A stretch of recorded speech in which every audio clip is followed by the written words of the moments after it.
Hey guys, so I'm here, this is Miss Young. I'm here in my kitchen to read to you guys from our novel study, the BFG. Um, this week we're reading chapters 5, 6, 7, 8. And some of you have the paperback book, and that's good. We are starting on page 25 with chapter 5, the BFG. And if you don't have this book, and then you can read off of the ebook that we posted online in the Google Classroom. Those don't have page numbers yet. Unless I get around to it, I will add some page numbers on there. But as long as you have either one pulled up, either the book or the ebook, then you can read along with me as I read out loud to you guys. So we'll go ahead and get started. Also, I'm filming this for both my class and Mrs. Anthony's class. And then Miss Anthony is doing the math lesson. So we're splitting it up in that way. So hi to everybody, and then we'll get started, okay? Starting on chapter 5, the BFG. The giant picked up the trembling Sophie with one hand and carried her across the cave and put her on the table. Now he really is going to eat me, Sophie thought. The giant sat down and stared hard at Sophie. He had truly enormous ears. Each one was as big as the wheel of a truck, and he seemed to be able to move them inwards and outwards from his head as he wished. "I is hungry," the giant boomed. He grinned, showing massive square teeth. The teeth were very white and very square, and they sat in his mouth like huge slices of white bread.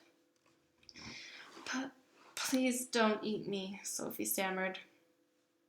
The giant let out a bellow of laughter. "Just because I is a giant, you think I is a man-gobbling cannibal," he shouted. "Well, you is about right. Giants is all cannibally and murderful. And they does gobble up human beings. We is in giant country now. Giants is everywhere around. Out there, us has the famous bone-crunching giant. Bone-crunching giant crunches up 2 whopsy-whiffling human beings for supper every night. Noise is ear-bursting. Noise of crunching bones goes crack, crack for miles around." "Ouch," Sophie said. "Bone-crunching giant only gobbles human beings from turkey," the giant said. "Every night the bone cruncher is galloping off to Turkey to gobble Turks." Sophie's sense of patriotism was suddenly so bruised by this remark that she became quite angry. "Why Turks?" she blurted out. "What's wrong with the English?" "Bone-crunching giant says Turks is tasting ever so much juicier and more scrumdiddlyumptious. Bone cruncher says Turkish human beings has a glamorly flavor. He says Turks from Turkey is tasting of Turkey." "I suppose they would," Sophie said. "Of course they would," the giant shouted. "Every human being is diddly and different. Some is scrumdiddlyumptious, and some is ucky slush. Greeks is all full of ucky slush. No giant is eating Greeks ever." "Why not?" Sophie asked. "Greeks from Greece is all tasting greasy," the giant said. "I imagine that's possible too," Sophie said. She was wondering with a bit of a tremble what all this talking about eating people was leading up to. Whatever happened, she simply must play along with this peculiar giant and smile at his jokes. But were they jokes? Perhaps the great brute was just working up an appetite by talking about food. "As I am saying," the giant went on, "all human beings is having different flavors. Human beings from Panama is tasting very strong of hats." "Why hats?" Sophie said. "You is not very clever," the giant said, moving his great ears in and out. "I thought all human beings is full of brains, but your head is emptier than a bundongle." "Do you like vegetables?" Sophie asked, hoping to steer the conversation towards a slightly less dangerous kind of food. "You was trying to change the subject," the giant said sternly. We is having an interesting babblement about the taste of the human bean. The human bean is not a vegetable. Oh, but the bean is a vegetable, Sophie said. Not the human bean, the giant said. The human bean has 2 legs, and the vegetable has no legs at all. Sophie didn't argue anymore. The last thing she wanted to do was make the giant cross. The human bean, the giant went on, is coming in dillions of different flavors. For instance, human beans from Wales is tasting very whooshy like fish. There is something very fishy about Wales. You mean whales, Sophie said. Wales is something quite different. Wales is whales, the giant said. Don't gobble-funk around with words. I will now give you another example. Human beans from Jersey has a most disgustable woolly tickle on the tongue, the giant said. Human beans from Jersey is tasting of cardigans. You mean jerseys, Sophie said. You are once again gobble-funking, the giant shouted. Don't do it. This is a serious and snitching subject. May I continue? Please do, Sophie said. Danes from Denmark is tasting ever so much of dogs, the giant went on. Of course, Sophie said. They taste of Great Danes. Wrong, cried the giant, slapping his thigh. Danes from Denmark is tasting doggy because they is tasting of Labradors. Then what do people of Labrador taste of? Sophie asked. Danes, the giant cried triumphantly. Great Danes. Aren't you getting a bit mixed up? Sophie said. I is a very mixed up giant, the giant said, but I does do my best, and I is not nearly as mixed up as the other giants. I know one who gallops all the way to Wellington for his supper. Wellington, Sophie said. Where's Wellington? Your head is full of squashed flies, the giant said. Wellington is in New Zealand. The human beings in Wellington has an especially scrumdiddlyumptious taste. So says the welly-eating giant.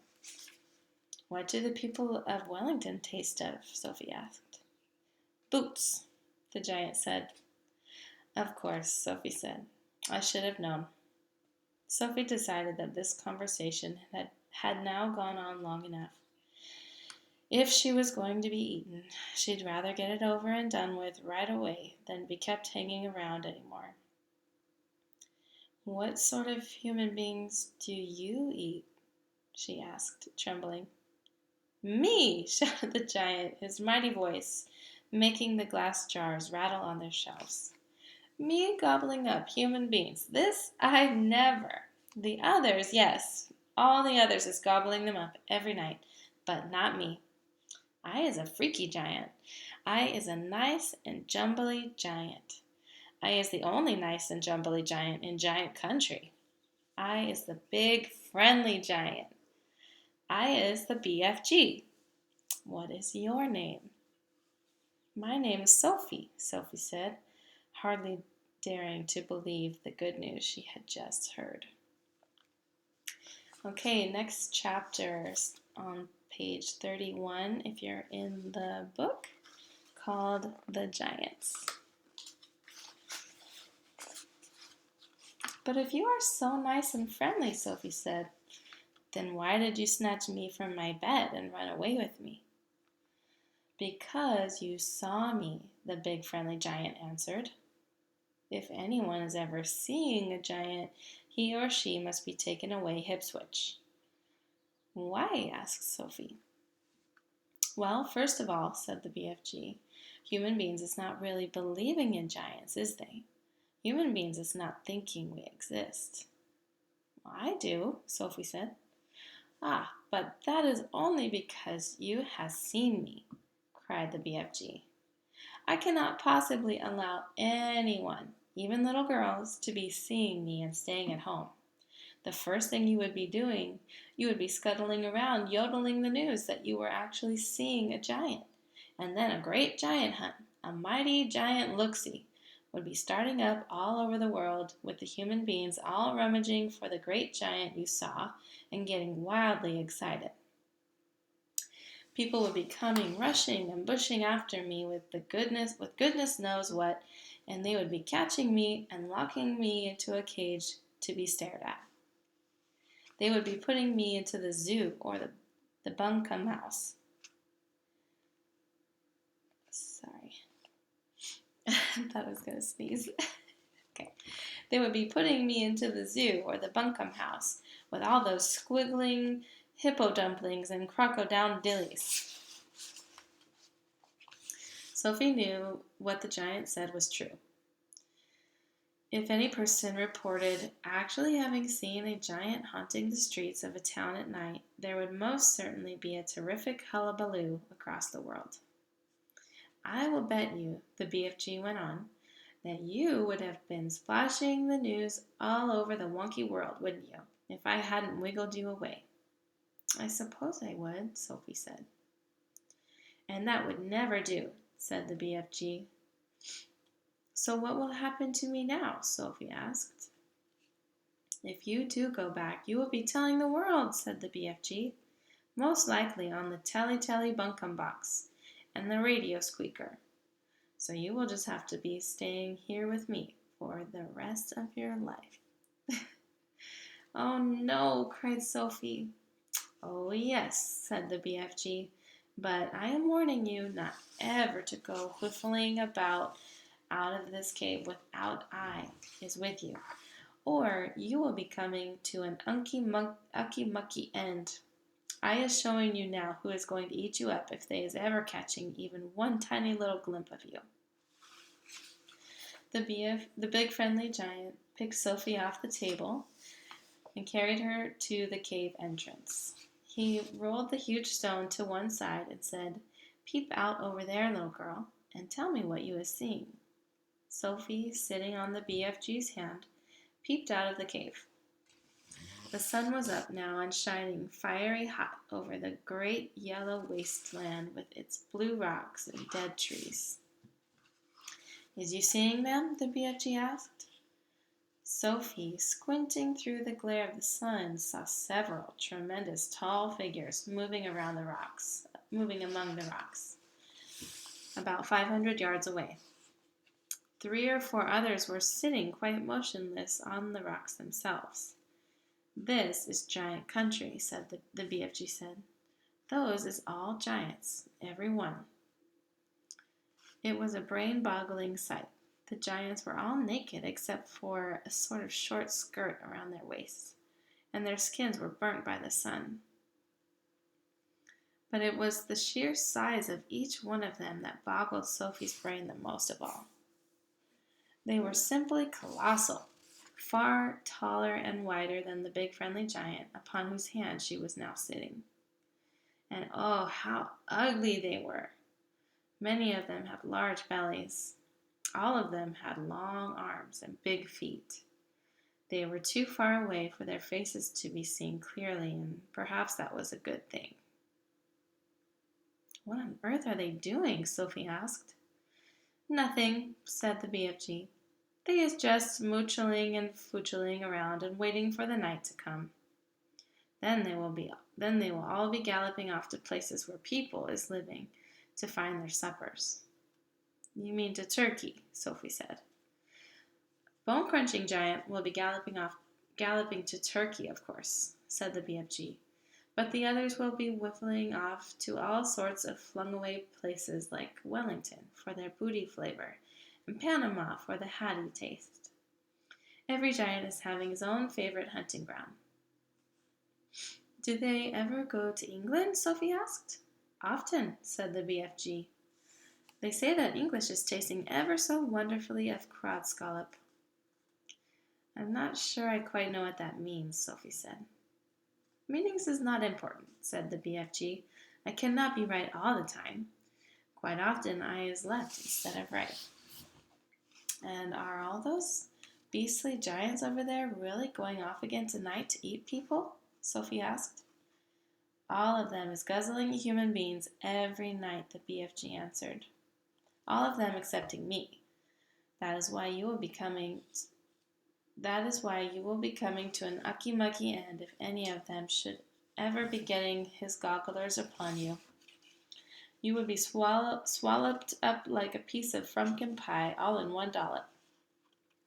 But eating people is horrible, Sophie cried.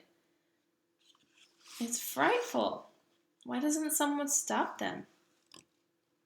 And who, please, is going to be stopping them? Asked the BFG. Couldn't you? Said Sophie. Never in a pig's whistle, cried the BFG. All of those man-eating giants is enormous and very fierce. They is all at least 2 times my wideness and double my royal highness. Twice as high as you, cried Sophie. Easily that, said the BFG. You is seeing them in the distance, but just wait till you get them close up. Those giants is all at least 50 feet tall with huge muscles and cockles, alive-o. I is the titchy one. I is the runt. 24 feet is puddle nuts in giant country. You mustn't feel bad about it, Sophie said. I think you are just great. Why, even your toes must be as big as sausages. Bigger, said the BFG, looking pleased. They is as big as bumplehammers. How many giants are there out there? Sophie asked. 9 altogether, answered the BFG. That means, said Sophie, that somewhere in the world, every single night, 9 wretched people get carried away and eaten alive. More, said the BFG. It is all depending, you see, on how big the human beings is. Japanese beings is very small, so a giant will need to gobble up about 6 Japanese before he is feeling full up. Others, like the Norway people and the Yankee Doodles, is ever so much bigger, and usually 2 or 3 of those make a good tuck-in. But these disgusting giants go to every single country in the world? Sophie asked. All countries excepting Greece is getting visited sometime or another, the BFG answered. The country which a giant visits is depending on how he is feeling. If it's very warm weather a giant is feeling as hot as a sizzle pan, he will probably go galloping far up to the Frisbee North to get himself an Eskimo or 2 to cool him down. A nice fat Eskimo to a giant is like a lovely ice cream lolly to you. I'll take your word for it, Sophie said. And then again, if it is a frosty night and the giant is frigid with cold, he will probably point his nose towards the sweltering hot lands to guzzle a few Hottentots to warm him up. How perfectly horrible, Sophie said. Nothing hots a cold giant up like a hot Hottentot, the BFG said. And if you were to put me down on the ground and I was to walk out among them now, Sophie said, would they really eat me up? Like a whiffle's whittle, cried the BFG. And what is more, you was so small they wouldn't even have to chew you. The first one to be seen would pick you up in his fingers and down you'd go like a drop of drain water. Let's go back inside, Sophie said. I hate even watching them. Okay, next chapter, chapter 7, called The Marvelous Ears. Back in the cave, the big friendly giant sat Sophie down once again on the enormous table. Is you quite snugly there in your nightie? He asked. You isn't friggy cold?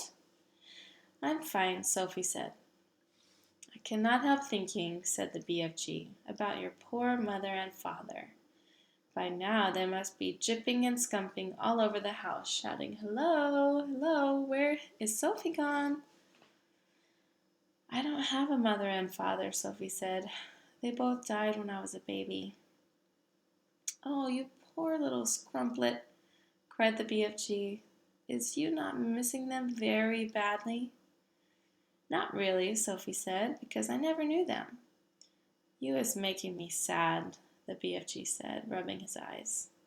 Don't be sad, Sophie said. No one is going to be worrying too much about me. That place you took me from was the village orphanage. We are all orphans in there. You is an orphan? Yes. How many is there in there?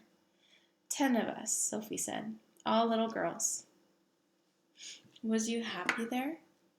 The BFG asked. I hated it, Sophie said. The woman who ran it was called Mrs. Clunkers, and if she caught you breaking any of the rules, like getting out of bed at night or not folding up your clothes, you got punished. How was you getting punished? She locked us in the dark cellar for a day and a night without anything to eat or drink. The rotten old rot rasper, cried the BFG. It was horrid, Sophie said. We used to dread it. There were rats down there. We could hear them creeping about. The filthy old fizzwiggler, shouted the BFG. That is the horridest thing I is hearing for years. You is making me sadder than ever. All at once, a huge tear that would have filled a bucket rolled down one of the BFG's cheeks and fell with a splash on the floor. It made quite a puddle. Sophie watched with astonishment. What a strange and moody creature this is, she thought.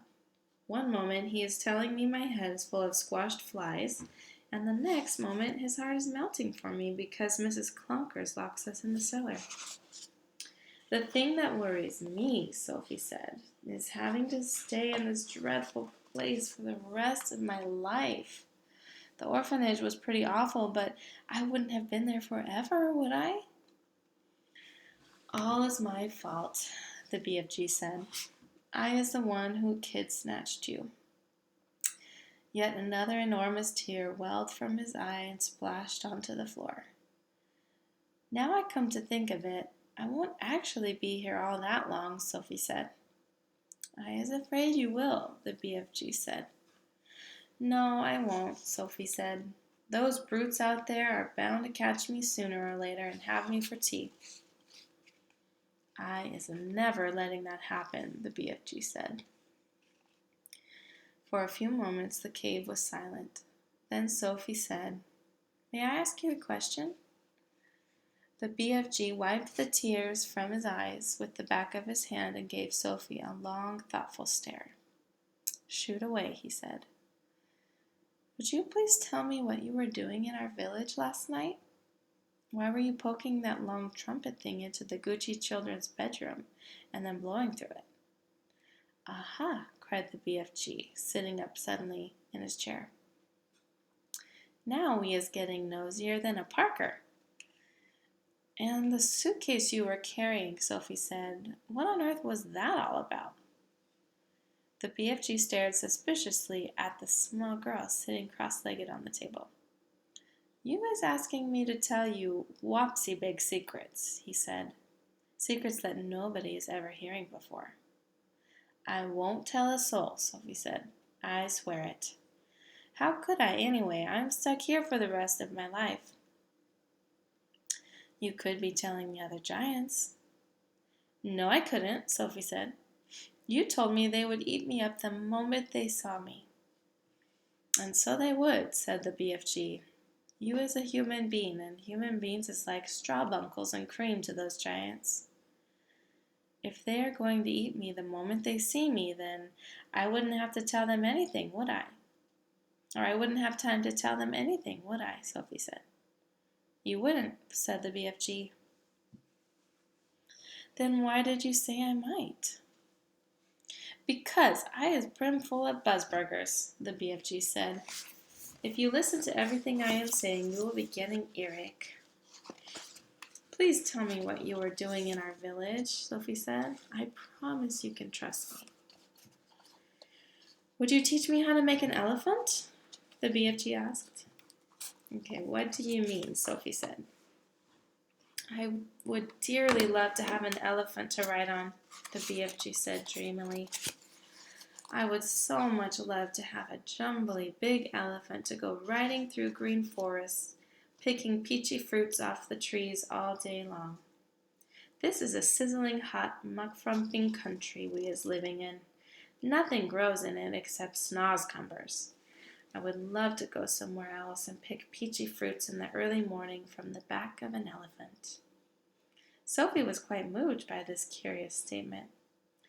Perhaps one day we will get you an elephant, she said, and peachy fruits as well.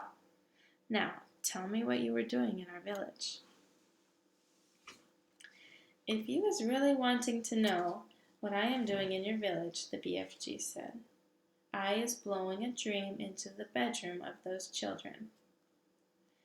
Blowing a dream, Sophie said. What do you mean?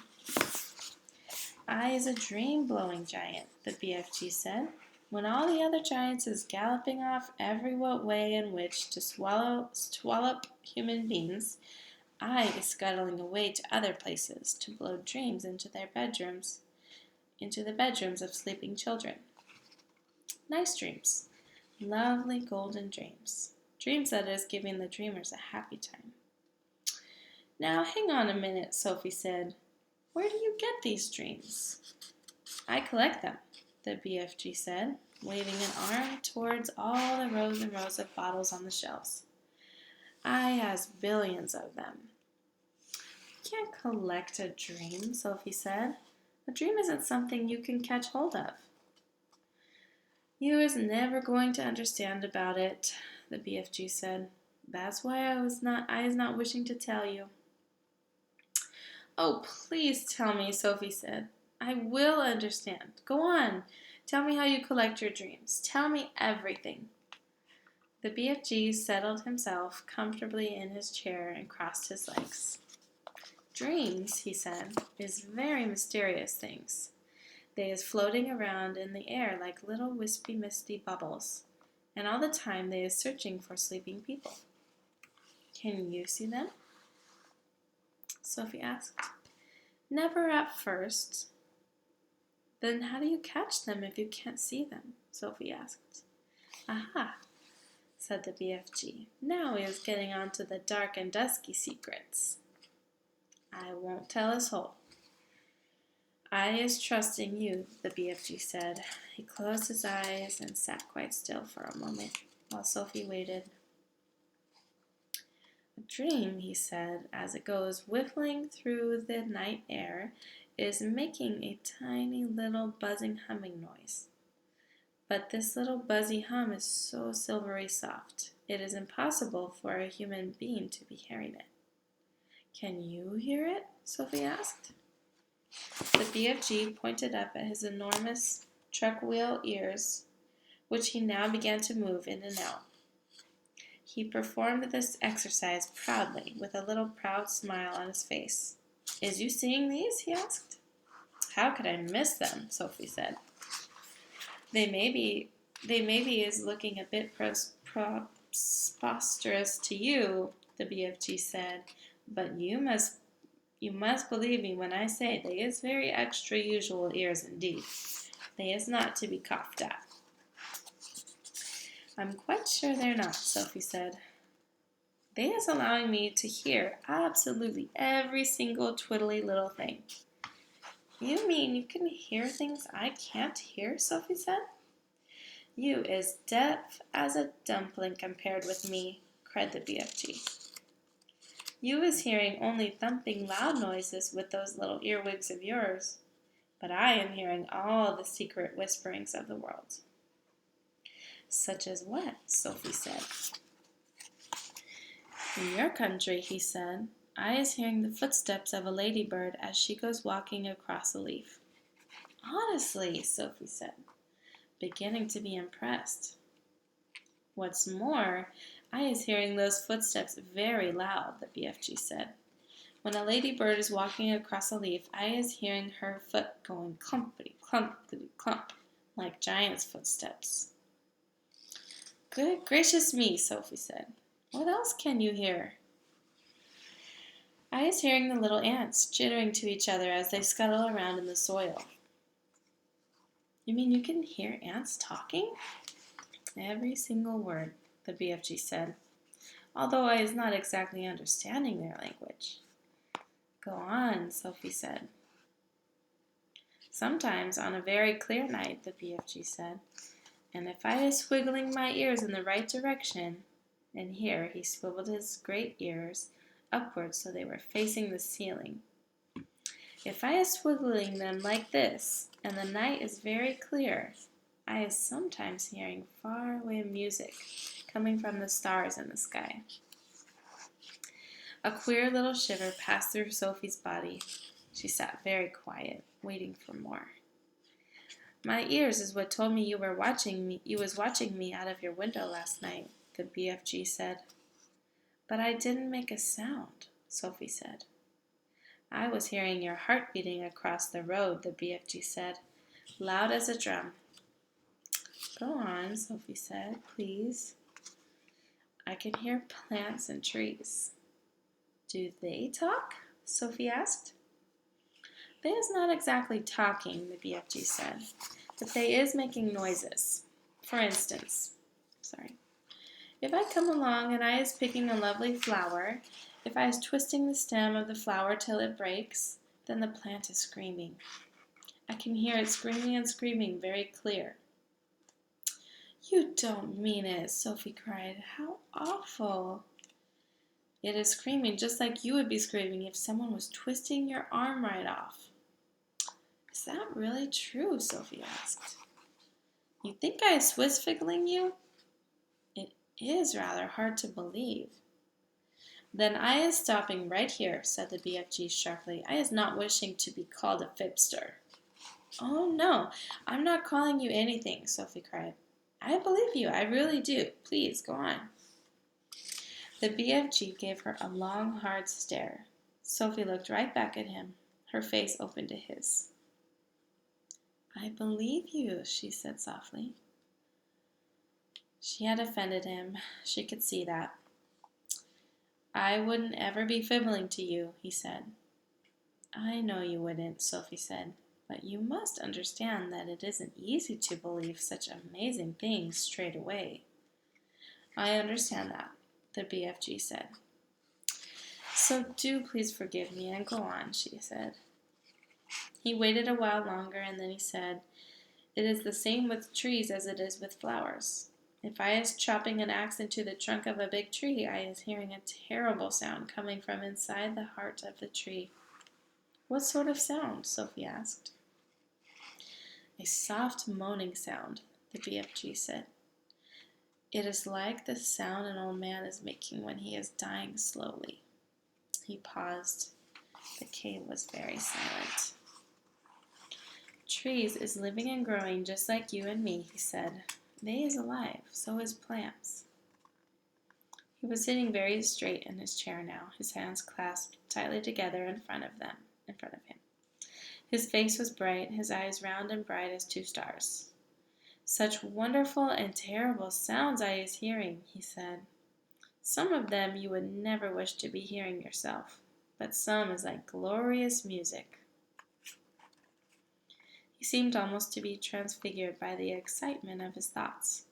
His face was beautiful in its blaze of emotions. Tell me some more about them, Sophie said quietly.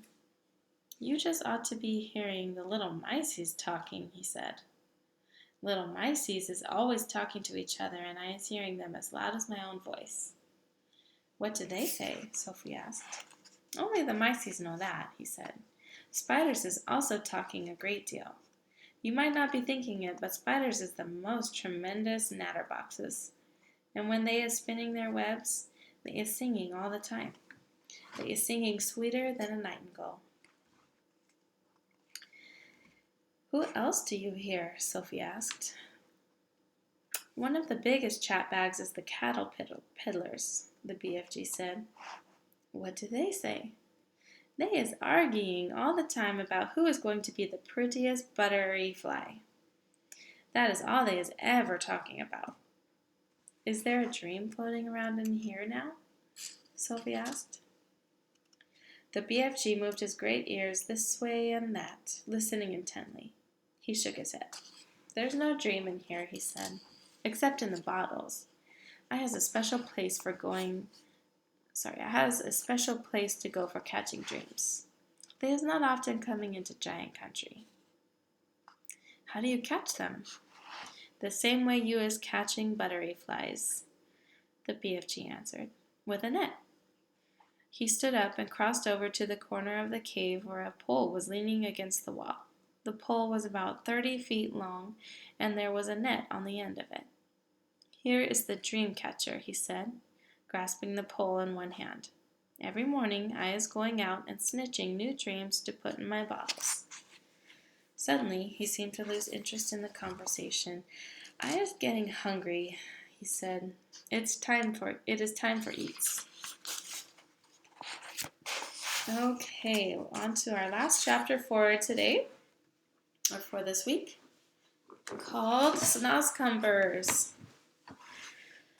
"But if you don't eat people like all the others," Sophie said, "then what do you live on?" "That is a squelching, tricky problem around here," the BFG answered. "In this slosh-flunking giant country, happy eats like pineapples and pigwinkles is simply not growing. Nothing is growing except for one extremely icky-poo vegetable. It's called the snozzcumber." "The snozzcumber," cried Sophie. "There's no such thing." The BFG looked at Sophie and smiled, showing about 20 of his square white teeth. "Yesterday," he said, "we was not believing in giants, was we? Today we is not believing in snozzcumbers. Just because we happen not to have actually seen something with our own two little winkles, we think it is not existing. What about, for instance, the great Squizzly's Scotch hopper?" "I beg your pardon," Sophie said. "And the humble crimp?" "What's that?" Sophie said. "And the rap rascal?" "The what?" Sophie said. "And the crumpscuttle?" "Are they animals?" Sophie asked. "They is common animals," said the BFG contemptuously. "I is not a very know-all giant myself, but it seems to me that you is an absolutely know-nothing human being. Your brain is full of rotten wool." "You mean cotton wool," Sophie said. "What I mean and what I say is two different things," the BFG announced rather grandly. "I will now show you a snozzcumber." The BFG flung open a massive cupboard and took out the weirdest looking thing Sophie had ever seen. It was about half as long again as an ordinary man, but was much thicker.